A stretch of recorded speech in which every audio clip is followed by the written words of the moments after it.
Hello everyone, welcome to our videos. So this is my husband Ram.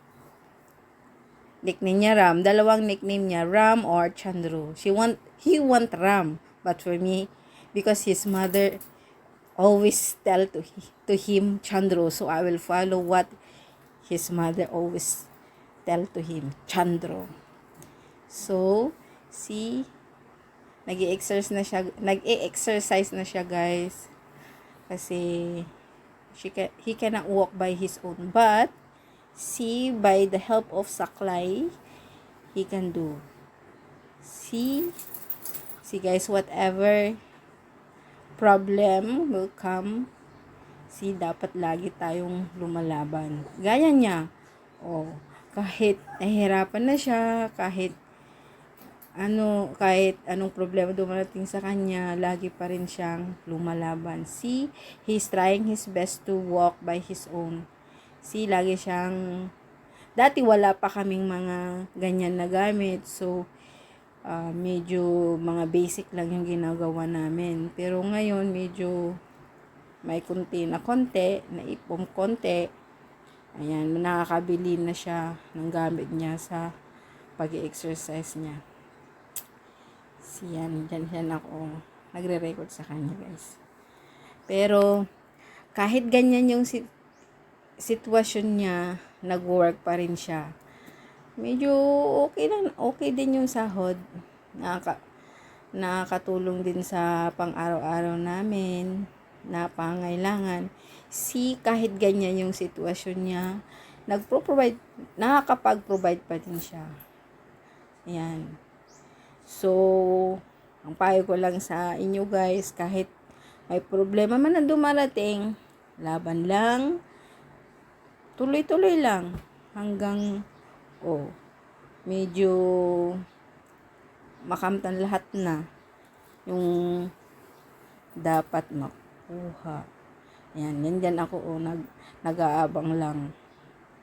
Kasi medyo nagubored pa ako konti, at saka tinuturuan ko siya kung dapat yung pagtaas niya ng mga kaliwat kanan niyang paa, dapat medyo mataas konti yung hakbang. Yan guys. And I'm trying my level best guys to walk slowly, but it is not that much pain, but I can do by my own. I'm trying my level best. Hopefully someday I will walk by my own. Ayan guys. Yan, nagsalita na yung asawa ko. Dalawa kami para maano. Yan Yan, kung ano-anong ginagawa ko dyan nagsisagagalbal ako konti sa kanya. Ayan. Ayan pa. Sabi ko sa kanya, pagpatuloy lang. Minsan natatakot siya. Siyempre, hindi talaga nawawalan ng takot na baka madapa, kasi naranasan na niyang ilang beses na siyang nadapa. So, ngayon medyo okay na nag-recover na siya konti, kaya medyo takot na siyang madapa ulit, baka mas grabe pa na naman. Kaya, pero habang patuloy pa rin siyang ganyan, nagpa-practice. Ang pag-practice, tulog, tapos work ulit. Yan ang maganda sa kanya. Kahit ganyan siya, gusto pa yun niyang mag-work. Ayan. Yan, laging ganyan. Mas matangkad na ako sa kanya. Hali, yan, pagod na siya dyan. Pagod na. Ayan.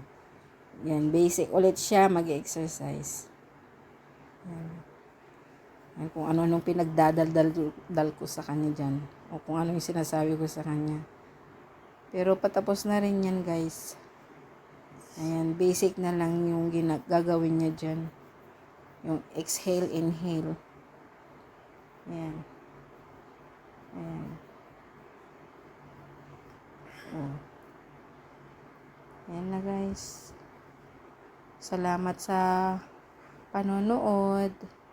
Sana may matutunan tayong lahat na kailangan eat always healthy food. Saka wag mawalan ng pag-asa and keep fighting whatever problems we encounter. Always have faith to God and wag mawalan ng pag-asa and laban lang, tuloy-tuloy lang hanggang maabot natin. Ganyan. Ang dami-dami niyang in-apply na work hanggang may nagtiwala sa kanyang company. O yan, nag-work na siya. Kaya, non-stop dreaming and always have faith to God.